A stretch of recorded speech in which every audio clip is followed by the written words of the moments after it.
Are you tired of your Tyco Turbo Train not properly functioning on nickel-silver track, and no matter how much electricity you put into it, or how many times you try to lightly tap on it, it decides not to move?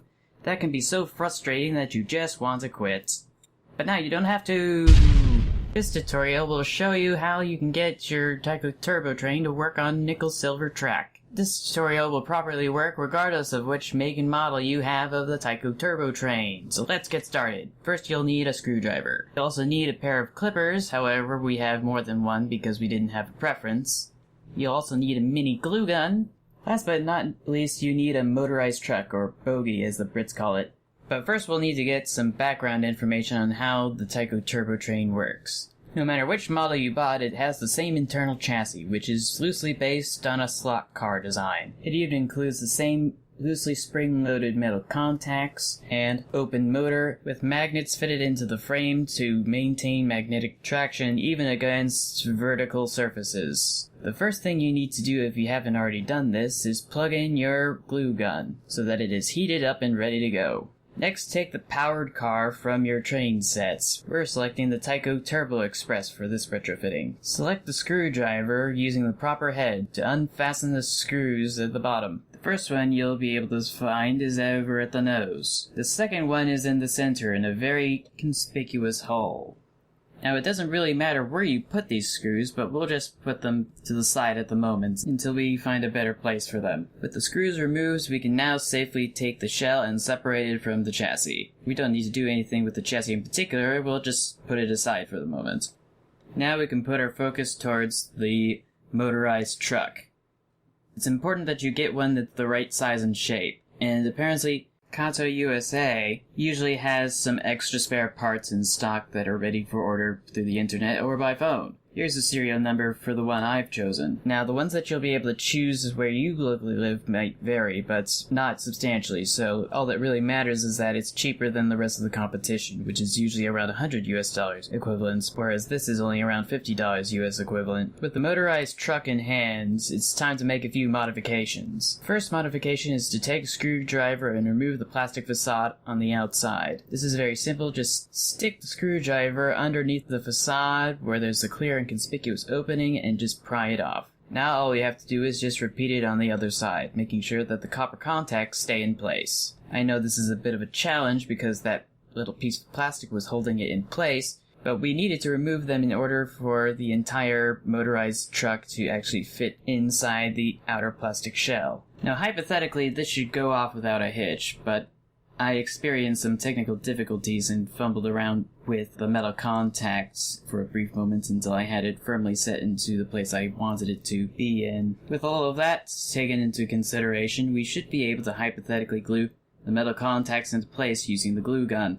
However, there are some bigger fish to fry at the moment, this being the little button on top of the actual truck. So grab yourself a pair of clippers and clip it off from the base of the button. Like so. With the button removed, we can go back to where we were previously and glue the metal contacts onto the sides by applying glue into the center, making sure that we have a nice and flat little piece of glue holding it in place. Now, as a little word of advice, it's important that you make sure that you don't try to remove all the excess bits of glue before they've dried off completely, because it naturally just wants to form a string. Once we flattened and pressed down the piece of glue on one side, we should be able to repeat the same process on the other side. Now preferably you should be able to do this without pulling off the excess glue like I did like a complete fool until it completely hardened.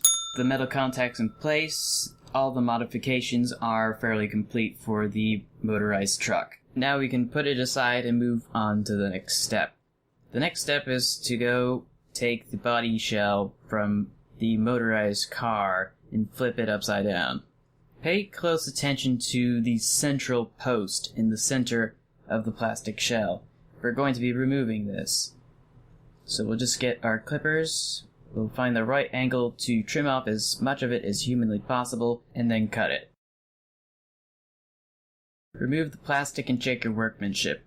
It should be fairly level, but if there's any excess plastic left over, make sure to trim it off as best as you can. This isn't so much a science as it is actually an art, to be quite honest. After completing the modifications, take a quick look over at this dot over here. We will be using this dot as a reference as to where we place the actual motorized truck into the plastic shell. The motor must be flush with this dot, otherwise assembly will not be successful after the glue dries. You may need to fidget with the motor until it's perfectly flush with this dot, and after that you can safely apply the glue, making sure not to have the head make actual physical contact with any of the objects, as it might cause them to melt. After gluing the motor into place in the back, it's imperative to let the glue dry instead of doing what I did and propensively try to prematurely remove the webbing of glue that comes from glue guns. Now that the back has been glued into place,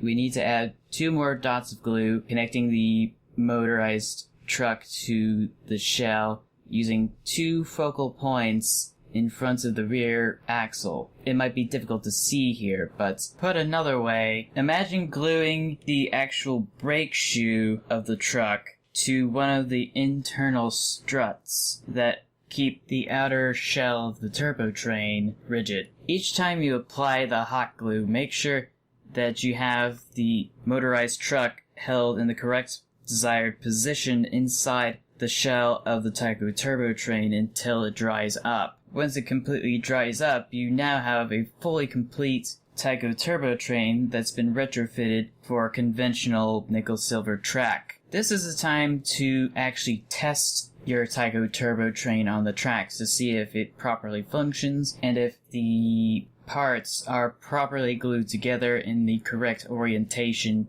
Chances are, after the first assembly, you might not get it quite right, and you might have to take it apart and re-glue it again, repeating previous steps. But once everything's been taken care of, you should be good to go. Now you'll be able to sit back, relax, and enjoy the fruit of your labor. It doesn't go as fast as the original Tyco Turbo Train on ferromagnetic track using the original chassis system, but it certainly does go a lot faster than most conventional HO scale trains, which is still a substantial improvement from just staying in one place.